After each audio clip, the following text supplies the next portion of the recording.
Welcome to Sunrise Life, the podcast where we have deep conversations with fellow freelance models. Today, I have Roarie Yum on the show. Say hello. Hi. I am so excited that you wanted to do this with me. Well, thank you for asking me. I'm really excited to be here. Yeah, totally. I saw that you just did a trip with my friend Astrid, and I've been following you guys on social media for like the last few weeks. Oh, we had a really good time. I am delinquent in one video, the Parisian end of the European trip, and I've been making reels out of them, but there's just so much stuff that happened in Paris. I'm finding it really hard to make a 1 minute video. I want to make a three-minute video. Yeah. Are you on YouTube also? No, I probably at this point should be. Good times. Yeah, it's a lot of work just like cataloging all of the adventures, but I think in the end when I've done stuff like that, I always enjoy looking back on it. Yeah, that was kind of my motivation for, and it seems a little silly, but does correlate with modeling for me too, is I have all these adventures, and what is found to be really helpful for me to be present in the moment or to even just like notice little things during the day is to capture them with the intent of making like a reel, not just to share with people. It's nice that other people also enjoy it, but for me, I get to look back and go, oh yeah, I did do that. Or like, hey guys, this is what I did when I was in Europe. And like sometimes it's hard to find the words or even to like share something without an image or like a video, and that is a really easy way for me to do that. Yeah, I would say it's kind of like the modern day version of scrapbooking, right? Ah, okay. I love that you said that because when I traveled around previously, I did scrapbook. So I saved everything from like ticket stubs to like movies to bar napkins to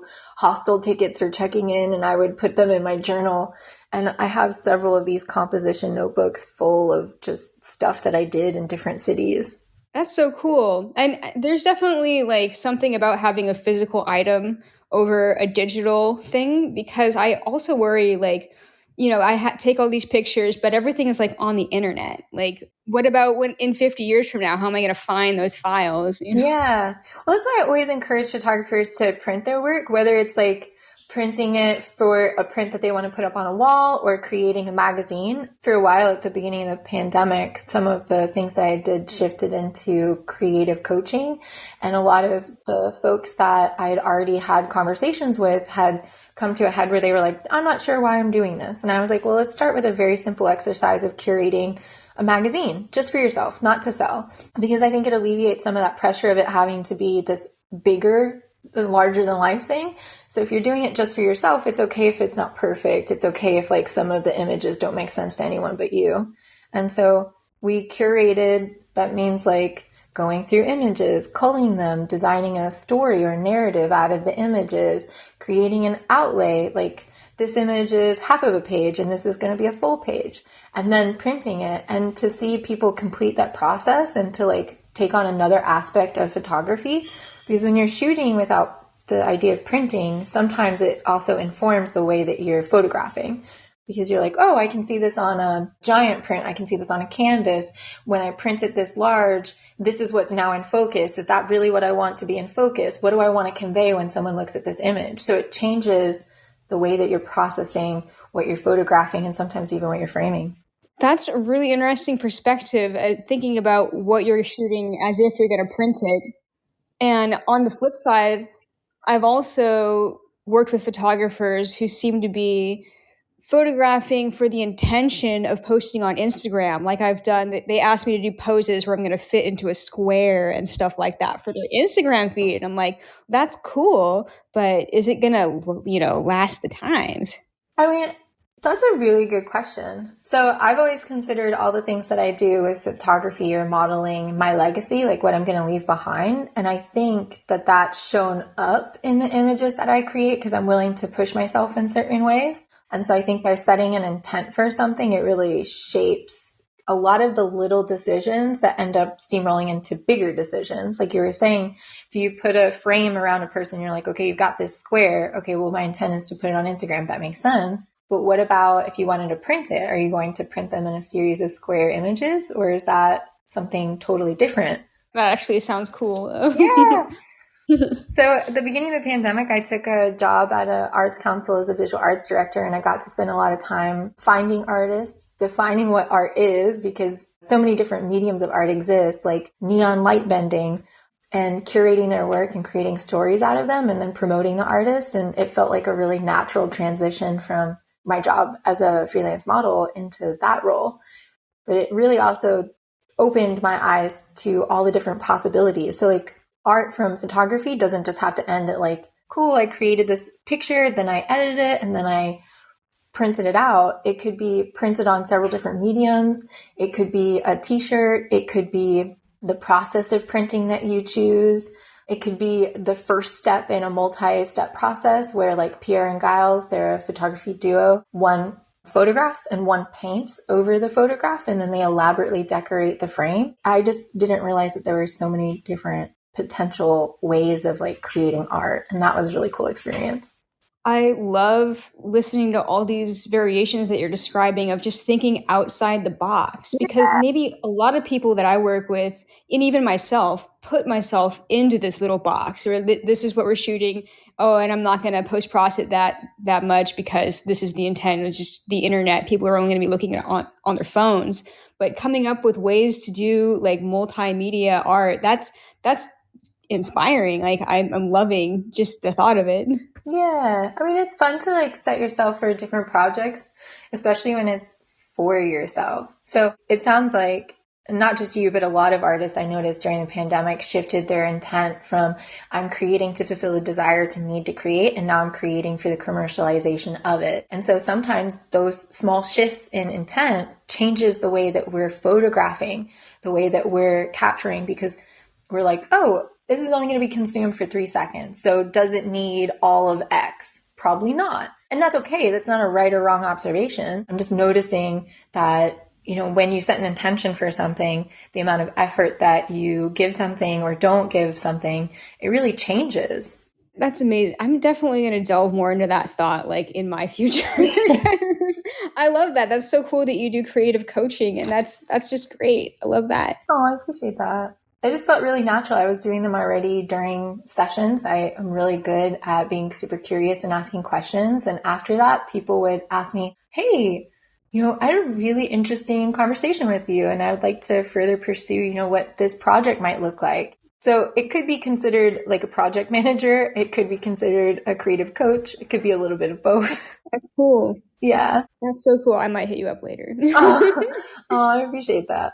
Yeah, I'm sure you have other questions. Yes, I wanted to ask, can you describe for the audience who might not already be aware of Rory, what your history in modeling is, how you got started, and how your career has progressed in a nutshell until how it's led you to where you are today? I mean, yeah, that's a really good question. Start at the beginning. Okay. Yeah.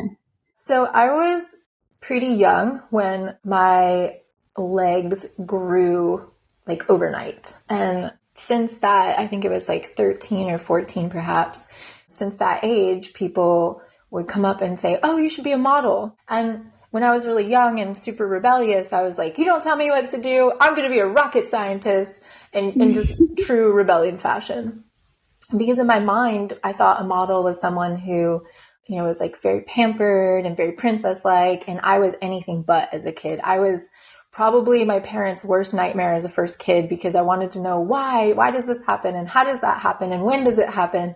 And then I would climb trees and my parents would yell at me because I'd be at the top of the tree in the backyard and they'd be like, those are the thin branches. You're going to hurt yourself. Get down. And I'd be like, yeah, whatever.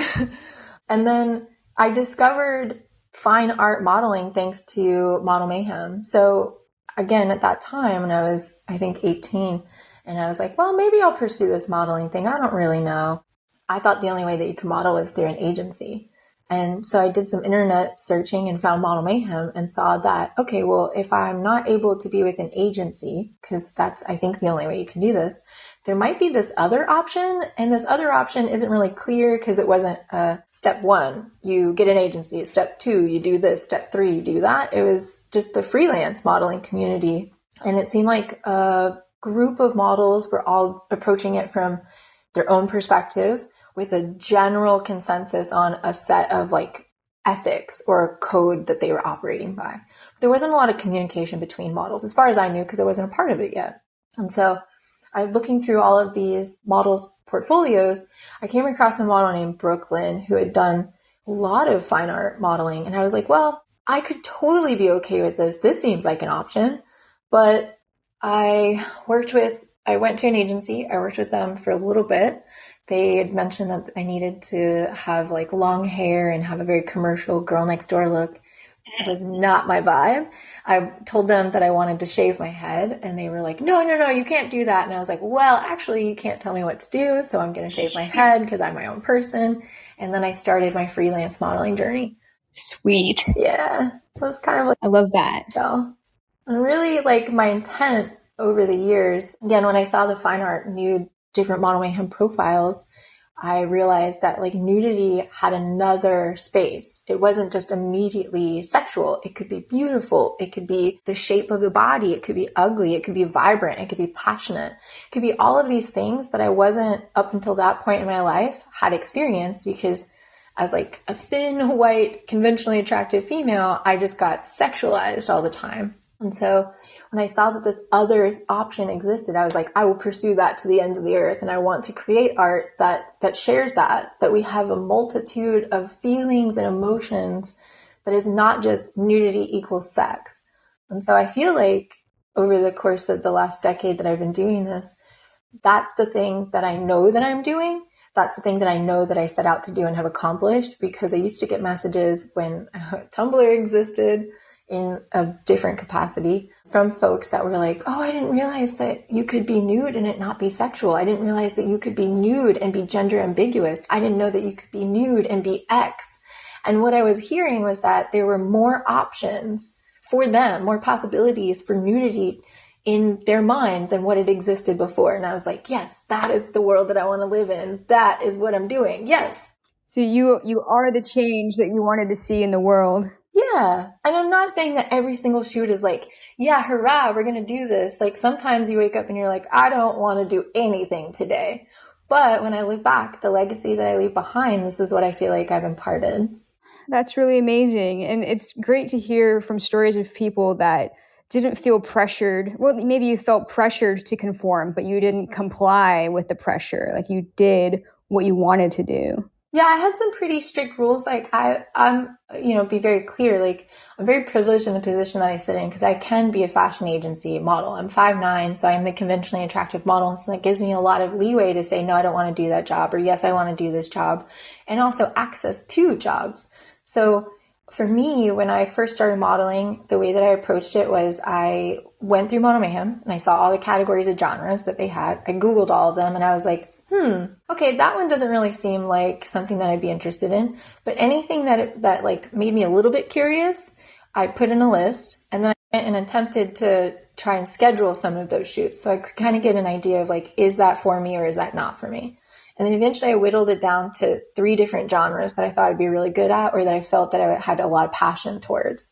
So for me, it's androgyny, because I like to like play with, well, what do we perceive as masculine? What do we perceive as feminine, and why? Neither of those things are good or bad. Like I also don't think that they're in competition. So I love having some element of androgyny in my work. So that makes it really easy for me to continue to want to find shoots like that. The other one is fashion, or like Euro fashion, where you're showing off clothes, but you're not like a clothing rack. You're more like, look at this statement. And nudity can be involved in that, but it's not a very sexualized nudity. It's just like a good example of that would be if you're wearing boots and a belt and a big sweater, but no pants. Of course, you're going to notice that sweater or notice that belt, and you might even want to buy it because you're like, wow, that's really interesting. But it creates this like statement image. And then the other one, of course, is fine art. So it's kind of how I whittled down like what I was interested in and kept the passion going for as long as I did, because I wasn't willing to do glamour shoots, ones that I felt were going to be very objectifying from the start. And also my body type didn't feel like it belonged in that space, so I didn't want to fight against the grain. I conserved my energy for other things that I was more passionate about. That's really great.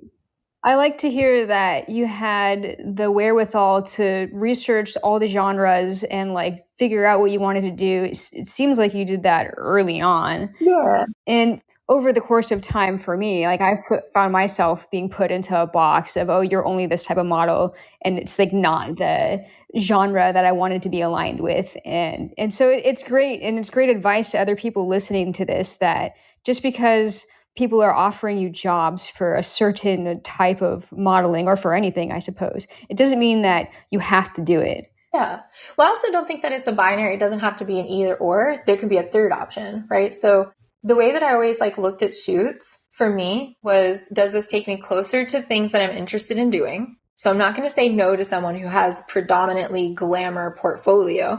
What I'll say to them is, I don't traditionally shoot glamour. I would be more interested in shooting something that feels like a mix of your style and this style. I send them a link of photographs and say, is that doable for us in our shoot? And if it's not, or they're unwilling to move, then of course that's going to be a no. But it gives us room to collaborate and co-create together. And also, if it is like a job that you really need because some expense came up, again, how comfortable would I be? Like, at what rate would I be comfortable doing this shoot? And what are the terms that I'd be comfortable doing that shoot at? So Yeah, for that me, makes I try sense. to make sure that things are not just stuck on a binary of like yes or no, but like, what are the things that I need in this moment, and how can I collaborate to make that happen? And that gives the photographer that you're communicating with the opportunity to go outside of their normal range of, like, if they're always shooting glamour, maybe they can shoot something a little different. Yeah. So, we wanted to talk a bit about how our industry has progressed over the years, where you and I think we're close to the same age. You probably started your Model Mayhem somewhere around like 2010, or maybe before or after that, give or take a year or two. Oh, I would be terrible. I'm going to say yes. A time is kind of like a noodle in my brain. It doesn't work. And Model Mayhem has been brought up on this podcast a good handful of times. And it is kind of a crying shame that they haven't really stayed on top of being the best platform that they can be. But it did generate our community, or at least support our community, for a long time.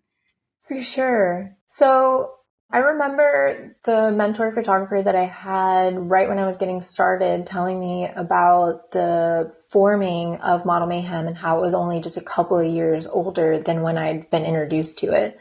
And there was a lot of energy behind it and pushing it forward. And then I think they kind of got to a plateau where they were the site and then just didn't care to invest in making it any different or better or even keep up with technology, which, as you mentioned, is a bit of a shame because there is a bit of a potential of like growth there, especially now that COVID and side hustles and gig economy is really big.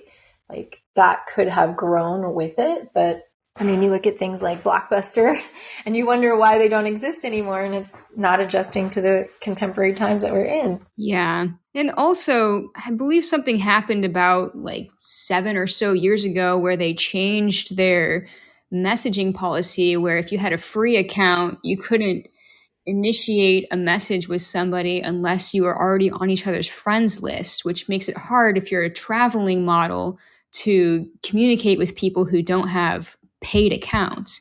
Ooh, I may have missed that because for the longest time I had like a VIP membership. And so anything that may have affected lower tier levels, I didn't or wasn't affected by. But I could see that happening as a way to monetization or to monetize the platform, because it is like a money making business, or at least would have to sustain some sort of level of income in order to maintain staff. So it makes sense. Yeah. I mean, I've had a VIP account as well, but then the photographers who had free accounts, who didn't want to have a paid account because they always had it for free, weren't able to contact models with that weren't on their friends list yet. So it affected all of our like messaging capacity. Even if we had VIP accounts, people who didn't couldn't message us until we accepted each other as a friend. Ah, so that would really, right there alone, push people off of the site onto other sites, which is probably one of the reasons why it's not as active as it used to be. Yeah. Interesting. I remember back in the day, back in the awesome days when all you had to do was post a travel notice on Model Mayhem and it would book your entire tour just that way. Back then, I remember when you went to the homepage of Model Mayhem, there's like a number that says that there's this many castings at any given day. Yeah. Back then, it was always around like 14,000 or something like that. And today it's like 10% of the amount of castings on any given day. You know what? That also reminds me, like, on an average, you could send out about 10 cold emails and would faithfully get at least 7 responses. And maybe half of those would be yes, maybe leading into a shoot. And half of those would be like, oh, I'm so sorry, I'm missing you. But now I send out 10 and I'll get on an average 3 or 4 responses. Yeah, it really makes it so that us as models have to share our contact list with each other, and we have to like do like, investigation on Instagram, learning how to use hashtags to find photographers in certain areas. And it's a lot harder to find people that might want to hire us. It's more labor intensive for sure. But I wouldn't say that's necessarily a problem with models having to come together and communicate and share contacts with each other. Because I think that is something that has been missing, is a community of sorts where people share resources and say, hey, I problem solved this way, or I problem solved that way. Maybe that's not the exact answer for the person in the moment, but it could be a really good resource for them to help build off of. I'm Yeah. never going to be opposed to like models connecting with each other and conversing. Definitely. And that is true. That is a blessing of the situation, is that we are now communicating a lot more, where when we started back in the earlier 2000s, it was not cool for experienced models to help out newer models. That was just not something that was happening back before Facebook groups and all of that. Everybody was Yeah. just paving their own way. Yeah, I think there was that kind of that sense or that feeling that like there was like this competition between the folks that were older that had like carved out this new space that didn't really exist before, because this is a made up job. Yeah. Like, we're all just making it up as we go along. Like, there's a certain framework. Okay, we both agree to show up to this date and this time, and photos will be the result. But how we all get there, what our processes is to like what we're agreeing to, or what you deem as professional versus what I deem as professional, or even what you would bring in your suitcase could be very different than what I would bring in my suitcase. And all of those circumstances are correct. I mean, as long as the people are leaving happy and satiated with their agreements being met, then there's no right or wrong. That's kind of why I joined the community, because I can do things the way that suit my needs exactly within a certain framework, but it's loose enough to include more people rather than not include. That's very true and very good. And I'm fully about like outreach to newer models, because as our community becomes stronger and stronger, it is becoming more apparent that there's things that we all need to be aware of, as Yeah. far as like safety and like just the knowledge that we all need to be like protected and empowered in what we're doing. Yeah. And if the experienced models were to, shun the newer ones, saying, oh, you have to learn it the hard way because I had to learn it the hard way, Oh, that's doing a no. disservice to the community. Absolutely.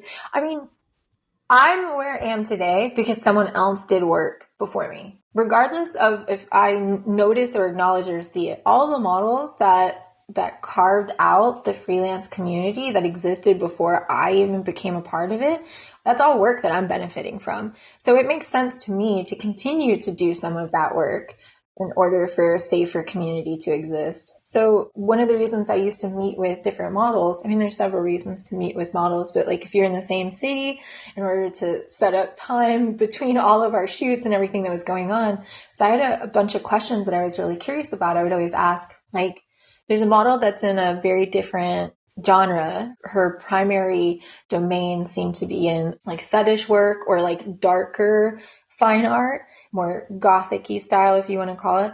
And that's a very different genre than what I'm known for. And so I was curious if there's any like red flags that she noticed in her communities that would be very different than red flags that I might notice within my communities and communication. And she shared some of her experiences. about certain ways that photographers or potential people who might want to hire her communicated with her that would give her a spidey sense. And I was like, oh, that's really interesting.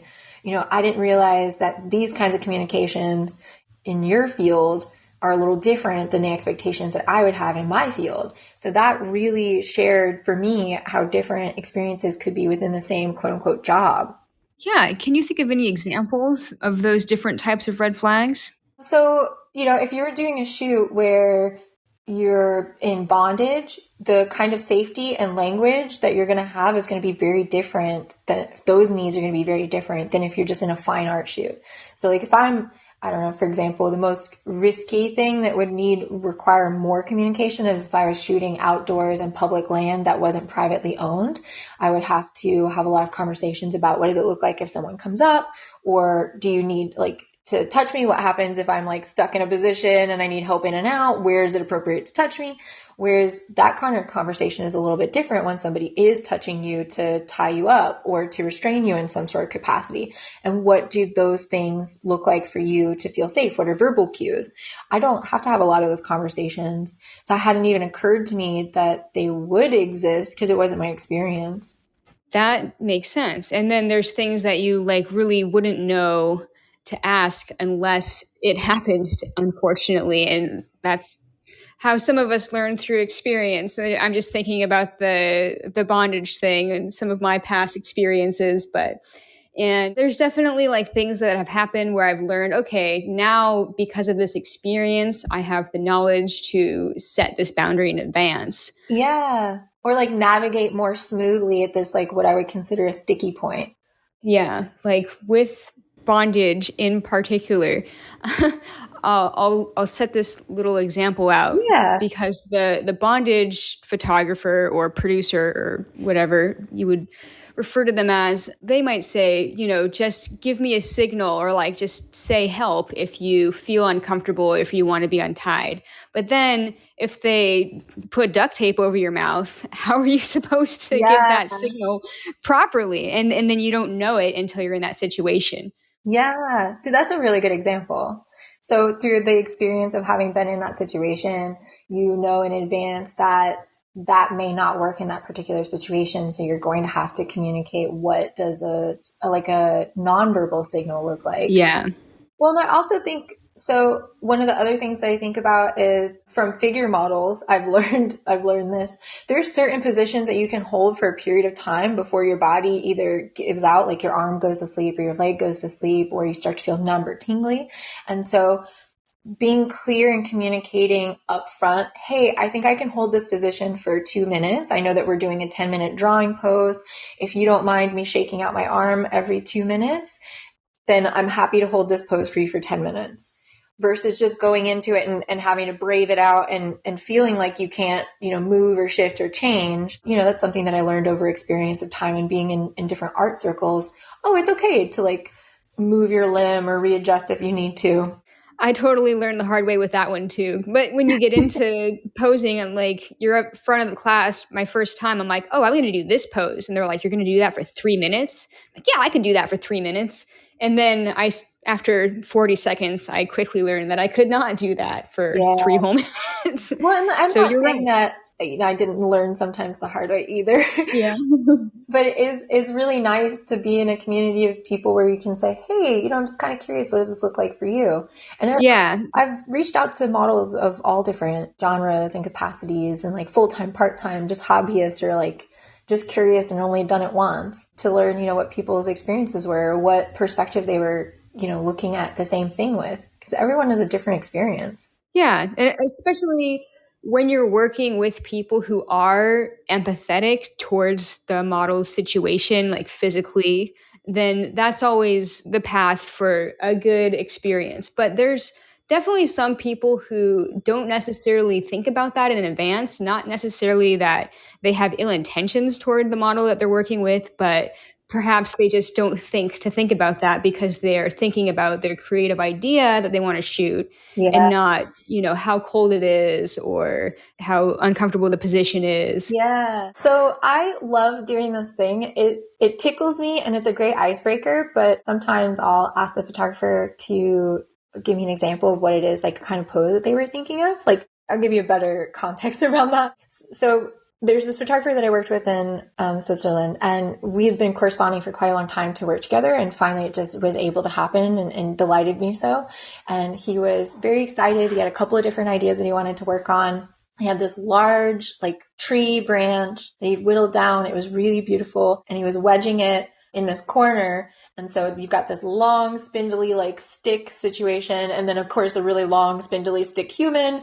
And so he was describing verbally a pose, and I just not getting it. I'm very, very bad at verbal instruction. If you tell me left, I'll turn right. It does not compute in my head. So I really need the actual person to do the pose that they're asking for, not because I'm being funny, but it's more helpful for me. And so he learned this and then would do some of the poses that he was thinking of, and it helped with the icebreaker and also for him to understand how strenuous some of the things that he was asking for me to do. And so that also helps build a bond, because then we can be more collaborative. He's like, oh, that's going to be really tough. Do you think you can do that? Oh, if you can do that, I will be ready to shoot as soon as you're ready. And so that really helps them know what they're asking for, as well as like be participating in Yes. like being ready. And then the other thing, this really wonderful photographer in Paris, her name is Kitty. She, I appreciate her so much. She's a very strong Italian woman and like very opinionated. And what I appreciated her about this particular situation is we went to go outside to photograph. She had this very beautiful idea. She wanted me to be in front of a tree. And she was like, Rory, we're going to go outside. I understand it's very cold. You're very tiny. I was like, okay, thanks. And she goes, I'm going to take my shirt off. When I get cold, I know you are cold. We are going inside. No ifs, ands, or buts. And I was like, oh, wow, that's a new one. I appreciate that. And now that is going to be my rule every time. Let's do this. So you have the photographer take off their jacket or their sweater if it's cold out. Yeah, because if they have to bear some skin, then they understand. You know, you get to a point where you're shooting and you're like, okay, I'm cold. And they're like, just 5 more shots. And it's like, no, I definitely waited. That was my bad. 5 more shots ago was when I should have said something. I gotta go now. Yeah, the resilience to the cold is definitely a thing. I would say even sometimes if the photographer is not wearing their sweater, like they might still have a bit more insulation on their body, like naturally, than like one of us might have. Yeah, that's a very good point. But it does help. I think it does help when, especially if that action is being taken. All right, you're going to take off your sweater just so that you can tell how cool the air is. I think Yeah. that that activity itself would, remind them that this person in front of you might be shivering and might have goosebumps right now. Yeah. They're like a person. They're experiencing the thing that you're experiencing. Yes, yes, we are humans, not robots. Oh, like I appreciate that sentiment. I was just thinking about. So it's not for every like photo shoot that I have, but for some where I feel like it's extreme cold or an extreme, I don't know, temperature or difficulty. I think the other thing that I'm starting to be more mindful of is if I do a messy shoot or something that would like paint or glitter or heavily made up, that like the last 15 minutes of the shoot is required for cleanup time. Yeah. Oh, right. Especially because that's going to take time to get stuff out of your hair and like shower off. That makes sense. I mean, I've been to a couple of different shoots where people are like, oh, I don't have a bathroom or I don't have a shower. And I'm like, Oh, that's happened. covered in paint. What do you mean? Ah! Yeah. Like in a perfect world, like all of these things would be communicated in advance. Yeah. But sometimes we get ahead of ourselves and we don't necessarily like ask all the questions. And especially after being experienced for such a long time, I often just assume, I get tired and I'm communicating and I'm setting up a tour and I'm like, oh, they know what this policy is obvious. Like all the professional models work this way. And then you get there and then it's clear that it wasn't obvious. And you're like, oh, I should have written it all out. You always have it all written out in advance. Yeah. I mean, again, it just goes from that experience of like, oh, okay, I've been here. Great. This is what the situation will require. And knowing like what the framework of that. So maybe you don't have a shower. Maybe you have baby wipes. Like, is that actually going to work in that situation? How hard pressed are you? Do you have a hose that you're able to shower off at? Or are you just like car camping for the night? What does that look like? Yeah. And I've noted that a lot of full-time professional freelance models today, do have information that kind of spells this stuff out on their own websites or on their bio and their Model Mayhem, and they'll take you to a link like, these are my, you know, like guidelines for how to work with me. And I think that maybe there needs to be more awareness spread around about that, because sometimes photographers don't necessarily read that whole thing, but it's important because it's the shooting parameters that make us feel comfortable Yeah. in what we're doing.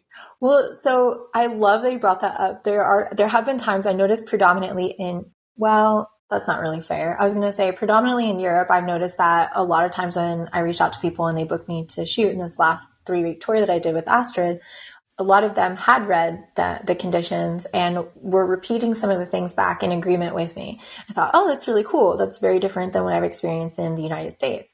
But that's not really a fair assessment because I have not been full time for the last 3 years here in the United States. I've just been kind of dabbling my toes back into it. So it's not really a fair assessment.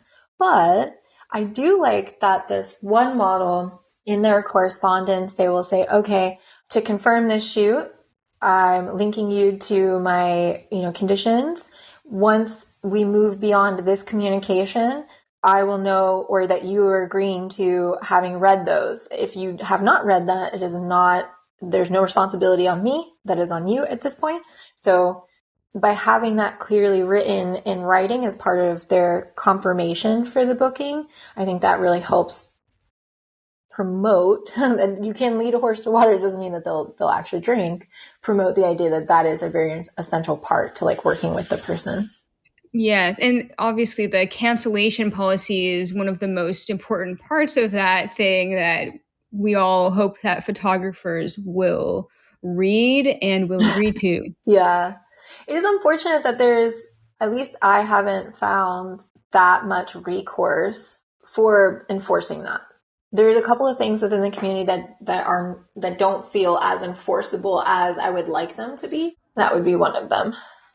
Yeah, I've dealt with that in the past as well. And I don't require deposits, but I know a lot of people do require deposits from everybody that they work with. But I find that there's a lot of these things that are good for models that help us, function in our careers to be able to do it like, at this amount of bookings throughout the course of the year, where a lot of photographers, that maybe half of the people they work with are new models that are doing a trade basis. A lot of photographers find it annoying that these professional models have these standards of excellence that we want to uphold photographers to hire us to comply with, like deposits and reading our web page and agreeing that we're not going to shoot in 30-degree weather and things like that. And there's not like an entity at B that can, like, there's not a union, like a formal union, yet. And I've heard models talk about it would be great if we created a union for professional freelance models that kind of upheld photographers that are hiring models that are part of the union to, treat us in the ways that we were hoping to be treated. But I also I see the idea of a union as great, but I also see it as, potentially a turnoff for some photographers that want to hire us. And if we're traveling and we're trying to make as many bookings as we can, then having extra hurdles seems like it could potentially hurt our pockets. So it's definitely something to, I think that it could be positive and beneficial, like if it caught on. What Yeah. do you think about that? Well, I think like any sort of big change, I think it's like a pendulum, right? So like there's this push for a change, a desire, a need for a change. It gets to a head, then a change is announced, and then there will be a period of time that people are acclimating to the change. So usually when that happens, people swing in the opposite direction, but then it becomes an industry standard. So for example, there was a time when the rate was $100 an hour, and like people were struggling with, upping or keeping consistently their rate at $100 an hour. And then it went to 125, and there was a lot of lashback at that. And I'm sure there was a lot of, disparaging conversation around that, or photographers that outright decided that they weren't going to pay that rate. And then eventually that became the industry standard, so much so that it's now 150 per hour. So, I think that It really just takes a group of people to decide and move forward together in unison. And I think that's what's nice about having more models and more models communicate with each other is that we can more rapidly make those decisions. We don't need to wait for a union. We are the union as we communicate with each other. That's what a union is. Yeah. I suppose there doesn't have to be a legal entity backing it necessarily, as um, long as we're all, setting the example by communicating with each other and yeah, then putting those expectations out when people are looking to hire us. especially like the folks that have been in the industry for longer that bear the most responsibility because, for example, like I'm in a very privileged place. Whatever I say impresses upon a person who hires me as the standard because they may be putting me up on this pedestal saying, oh, this person's been in the industry for 10 years and I really appreciate their work and I appreciate working with them. And there's this certain level of wanting to meet me because I've been not meet me as in like meet me in person, but meet me collaboratively where I'm at or what I'm saying is the standard because of the work that I've done for the last 10 years. And the benefit of that is not being challenged or questioned in some of those ways. So when I say, hey, I want to do this thing, I realize that it does also affect people behind me. So even if I'm scared to do it, or even if I don't think it's a norm, but I think it should be a norm, that's kind of my responsibility to make that happen, given time and space and resources, of course. That's true. And you do set the standard of ethics and the standard of, oh my gosh, what's the word that I was looking for? Help me out here. When you're interacting with somebody, there's ways that are appropriate and ways that are inappropriate to interact. I would say like boundaries or like the framework for like the container that you're operating in. Yes, boundaries and oh my gosh, there's a word that I'm looking for I'm the worst that at just this. I'll remember at 2 o'clock in the morning and I'll be like, oh, it's this word. it's not ethics.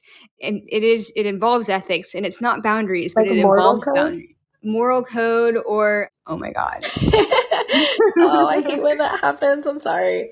Etiquette. Etiquette. Okay. Yes, Yeah. shoot etiquette. There's so many people, and especially photographers who are newer getting into photography that do listen to this Mhm. podcast. So let's bring up some of the 101 etiquette things that every photographer should know at a shoot, and perhaps etiquette things that a model should know as well. Well, okay, so I think like most basic is like do what you agreed to do. If you agreed to shoot at this location at this time, then be there, be ready. Great. Yes. Pay what you agreed to pay. Great. Have your model release at the end of the shoot ready to be signed. Great. I prefer not to sign them at the beginning of the shoot because I'm not sure, especially if I'm meeting someone new, I'm not sure where the shoot's going to end. And also, like, when you sign a model release, you're consenting to all the poses that you've captured. And sometimes, not intentionally, but sometimes images that can be a little bit more explicit than what I intended, I don't want to sign that away right off the get-go. So I'd Right. rather keep that negotiation power until the end when we're both in a good comfy space and saying, okay, cool. Yeah, the shoot did go really well and I am consenting to giving you the right style of images. That's good advice. Yeah. And there, again, if it's like someone that I've worked with before and I have a good rapport with that I know that if I'm like, hey, I don't want that image, then I don't mind signing the model release at the beginning because we've already built that rapport together. Yes. Let's see. Snacks and bottles of water are not expected, but they are really nice because that tells me that you see me as a person, a human being that has needs, not just a machine that's there to fulfill an obligation for you. Like I want to create with you, but I also need to be seen as a human being in order to be able to do my job to the fullest potential. I love these. Let's see other ones that I'm thinking of etiquette wise. Oh, right. This one is usually always obvious, and there are some exceptions, but don't touch the model is Yeah. kind of a baseline. Like we don't generally need to be touched. We can adjust our own like hair or bra straps. There's exceptions like if you're upside down in some weird twisted position, you can't Yeah. physically move your hair. You're like, yes, but then always ask, is it okay if I touch your hair? Yeah. Because I've had some of those where the photographer just assumes that it's okay, and then sometimes it is, but Yeah. sometimes it's not. Especially like when you're in a space where you feel really vulnerable. Like I've come to a new studio, I'm not familiar with the space, I am not sure who the person is, I'm just getting to know them. And so it's like an intimate bubble. You're touching me as a person. Would you on a like first time meeting someone go up to them and adjust their glasses on their face? Probably not. So your intent is for the image to be really good. And that's my intent there too. But I'm also a human being. So I need that space in order to be able to be fully vulnerable, which is what the camera requires for me, is to be able to get into my body and my emotions and my emoting ability. And we disrupt that when we fail to see our co-creators as humans. Yes. I would say that everything with etiquette kind of goes back to just treating the people that you're working with as equal human beings and not just as, your art subject that is performing for you. So I mean, it when does when all else fails, defer to that. Yeah, like I love that we can put it in this concise way of like, here's the umbrella thing of it. It's like just treat human beings like human beings. But you're right, sometimes it can be really hard to know what the specifics of that are. Like, if it's a 2 hour shoot, asking the person, like for me, a perfect shoot would be like, cool, we've agreed to meet at this time at this place. Great. I get there 5 minutes early and they're there and they're ready. They've shown me where a bottle of water is, where the changing station is, where the makeup table is. I've gotten a mini tour so I know the layout of the land so that if I need anything, I can go meet my own needs. I don't have to stop in the middle of the shoot and go, hey, where's the bathroom? And then Yeah. they say, okay, here's the couple of ideas that I have, or here's the spaces that we might create in. And then you can go over whatever wardrobe you might have. And then you shoot for maybe 10, 15 minutes and then review images so that you kind of are building a language together of, okay, this is what you're looking at in an image. Great. I'm really going to pay attention to my hands because that's what I hear is really important to you. Cool. Or what did you like about that image? Oh, you really like the way that the shadow is covering the face. Okay, I'll be more mindful. I will do more things where my face is in shadow or ambiguous. So you're really building that language and container together. And then you get another 10 or 15 minutes and then you get a break where you're eating a snack. And then you get another 10 or 15 minutes doing, the different things. But that's kind of like, in my mind, an ideal shoot where someone is really communicative. They're asking for your opinion. They're wanting you to participate as not just like an object. And they're mindful that you're a human being. You might need a break or you might need to cool down or go to the bathroom. And there's space for those things where you're not like, okay, we've only got 2 hours. Let's crank it out. Do this. Okay, great. Now do this. Do this. And it's like, okay, I appreciate that you're very productive. And when you invest time, effort, and energy into resources, you want to make sure that it is productive for you. But I'm also a human being and I'm not a racehorse. I can't be doing all that. Yes. I have had both of those types of shoots, the relaxed one and then the really rushed one. The really rushed ones are the reason why I charge more for just a 2 hour shoot per hour. And then Yeah. the more hours people book, the more of a discount they get. Yeah, I agree with you because I find those ones to be more stressful. Like there's more pressure applied to the 2 hours. So Yeah. I've always, in order to, kind of like what you were saying, for my own peace of mind, generally speaking, when I write people, I will tell them, here I'm booking in 3 or 4 hour slots and I'm happy to give them a better rate for that amount because then we can be more relaxed. Then we can expand like people are not as easy to dismiss a rabbit hole of like, hey, what would happen if we did this? And that's the most fun to me. That's when we're really creating art because art is solving problems and asking questions. Yeah. And going outside the box. Absolutely. And if you don't have space for that in your shoot, then what are you producing? What is the intent? Or are you just Yes. creating specific needs like, oh, I want to get this thing for Instagram or oh, I want to get this like video or whatever for this specific thing because you have such a limited window of time together. Yeah, exactly. We're getting closer to the hour, and I still wanted to ask you another type of question before we go.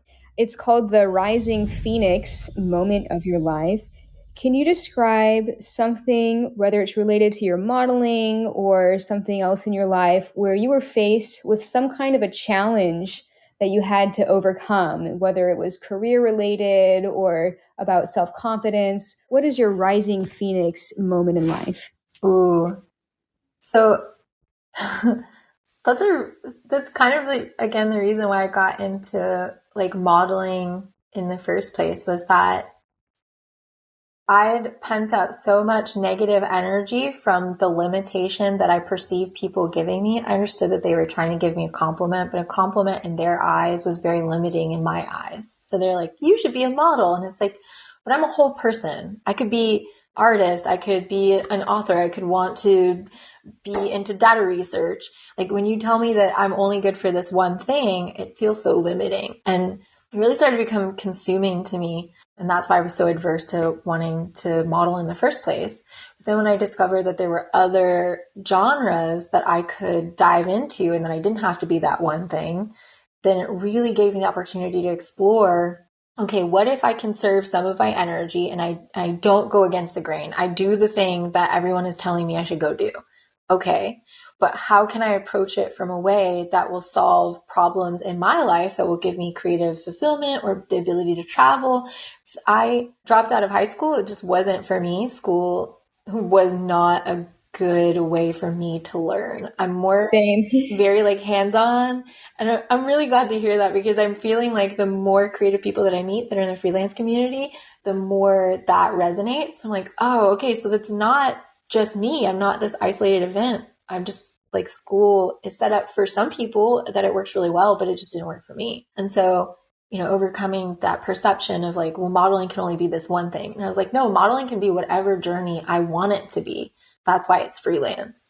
So I will empower myself to go and see the world, to go and have these experiences, to go and do all the things that I didn't have access to. So when you drop out of high school or you don't go to college, there are like, society will tell you, oh, well, you don't really get access to this job or to that job, or you don't get to have these kinds of resources. And it's like, oh, well, I always wanted to travel. How am I going to make that happen? Well, freelance modeling gave me the opportunity. It empowered me to learn boundaries and consent and design a container that would make me feel safe or that I could want to be vulnerable. It also gave me the space to like explore different emotions that the world says, oh, well, you can't be mad, or oh, you can't be sad. It gave me space to explore, and also visual to point at and go, oh, that's what I felt then. It was a lot of things for me in this journey of like a decade.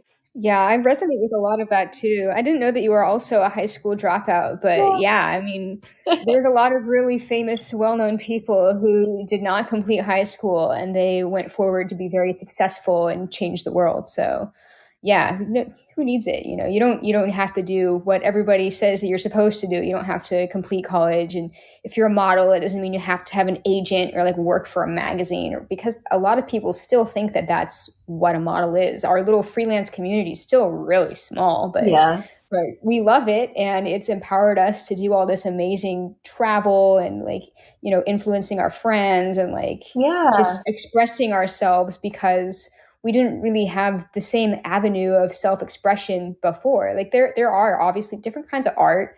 We could express ourselves through music and painting, but there's definitely a different vibe to expressing through your actual body. Yeah. And also, I felt like there's, some artists that talk about being in the flow state. And I've experienced that being collaborative, working with other people, getting into a space together where we're like, I don't know if you've experienced this particular phenomenon, but it's almost like a photographer is about to ask you to move a limb or turn your face and you're already doing it. Yes, And you're that like, has whoa, happened. wait a minute. Did we just, this energy, we both synced up and I could read your mind and we're on the same page? That's wild. And for me, Yeah, that is like such a beautiful experience. it is, and when it's working that well, like there is definitely a flow state where like time doesn't seem to pass so Hmm. like agonizingly. Like the time just kind of flies, and you're not thinking about like other problems in your life or whatever. When you're having a good shoot, you're just thinking about creating and what you are creating. Absolutely. I live for those moments and I know those shoots exist. I've experienced them and do experience them today. They're just rare gems.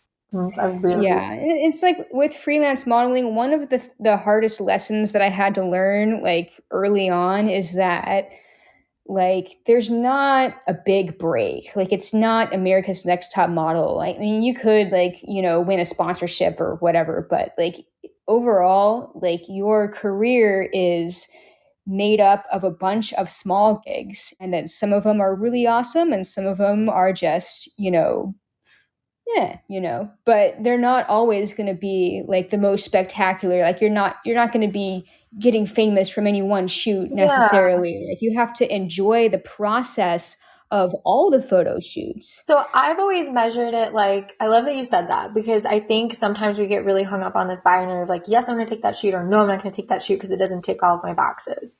And for me, I would look at it like, does this take me closer to the goals of what I'm envisioning my career to look like? Does this fulfill other needs that I might have, like a location or wardrobe or a makeup thing?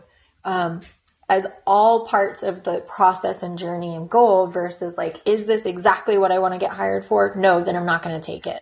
Like that didn't really seem to be benefiting anybody. And sometimes I could be wrong. Like I could say, oh, maybe I'm not interested in working with this particular person. And then later see a photo series that they did with someone else and go, oh, I misjudged that person or I misjudged that person's work. And that would be a good collaborative space for me to exist in. Yeah. It's all a learning process, and there is definitely some like giving the benefit of the doubt to people, especially when they're new. Yeah. That are it's gonna be a at least a productive time between the two of you, whether or not you create something epic or not. You don't always have to be creating something epic. Yeah. Leaning into curiosity and finding something new that could be exciting for you during that shoot is definitely a good way to keep that exciting. So you're not always like trying to up the ante. Because I do find myself in competition with myself, but then I'm like, oh, but I've already done that. Well, it doesn't matter. It doesn't matter that I've already done that. I could do that through a different lens, through a different perspective. What am I doing new in this particular space and time? There's definitely like, because you've had this like part of your life where you went through your rebellion stage towards the beginning where you were getting into modeling, and now you've made it so that this is your full-time thing. Even though you mentioned that the last 3 years it hasn't fully been full-time, you're still making an income as a freelancer and traveling. And in a sense, do you feel like you have made it?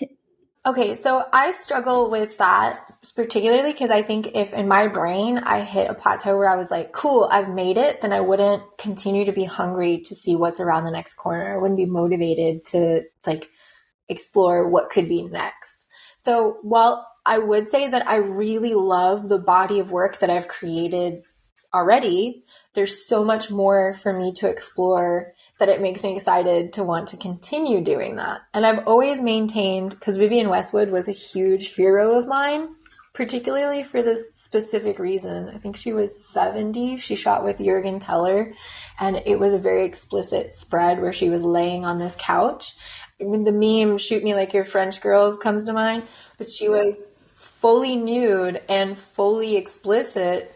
And I was like, if you can be 70 and position yourself in a way that these are very erotic photos, then who's going to tell me that I have a shelf life? I will model until I'm 100 if I live to be that old with my asinine climbing trees willy-nilly situation. Awesome. I love to hear that. That's amazing. That's a great positive note to end on, I think. Thank you so much for doing this podcast with me. I've really enjoyed our conversation, and I hope we can meet in real life Yeah, someday. I hope so too. Thank you so much. And I hope you and Astrid have a great workshop in Florida. Thanks, I'm Rory. so All right. excited for y'all. Yeah, absolutely. I'll talk to you soon. All right, bye.